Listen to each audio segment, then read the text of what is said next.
గారు నిన్న విశాఖపట్నంలో బీచ్ల్లో మద్యం షాపులు పెట్టడం ద్వారా రాష్ట్ర ఆర్థిక ఆదాయాన్ని బాగా పెంచుకోవచ్చని చెప్పేసి వారు చాలా గొప్పగా సెలవిచ్చారు. మేము ఎంపీ భరత్ గారు అడుగుతా ఉన్నాం, తాగు తాగించు ఊగు ఊగించు ఆ పైన తన్నించనేటువంటి పద్ధతుల్లో ఈ ప్రభుత్వం ఒక కార్యక్రమానికి ఏమైనా శ్రీకారం చుట్టిందా, లేకపోతే కాలేజీలో ఉన్నటువంటి పిల్లలు బాగా తాగితే వారికి 35 మార్కులు బదులు 70 మార్కులు లేకపోతే అబౌట్ డిస్టింక్షన్ లాంటి పథకాలు ఏమన్నా పెడుతున్నారా అని చెప్పేసేటువంటి ఒక అనుమానం మాకు కలుగుతూ ఉంది.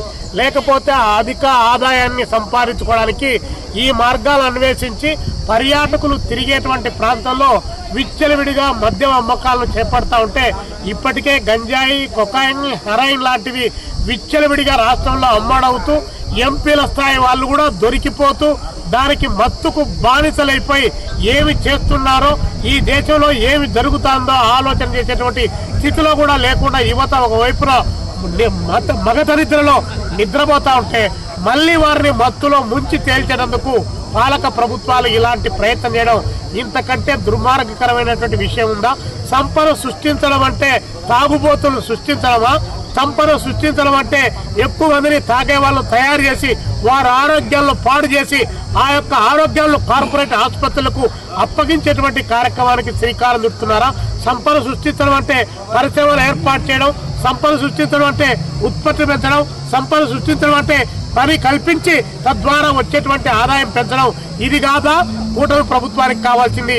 తాగించడము ఊగించడమే ఇదేనా కూటమి ప్రభుత్వానికి అని చెప్పి సందర్భంగా అడుగుతూ భరత్ గారు తన వ్యాఖ్యల్ని వెనక్కి తీసుకొని రాష్ట్ర ప్రభుత్వానికి కూడా చెప్తున్నాం, ఇప్పటికే ఏపీ టూరిజం కింద నడుస్తున్నటువంటి హోటళ్లు ఏవైతే ఉన్నాయో అవి గంటకు రేట్లు పెట్టే పద్ధతిలో ప్రజల జోబులకు చిల్లులు పెట్టే పద్ధతిలో ఇప్పటికే దోపిడీ చేస్తా ఉన్నారు.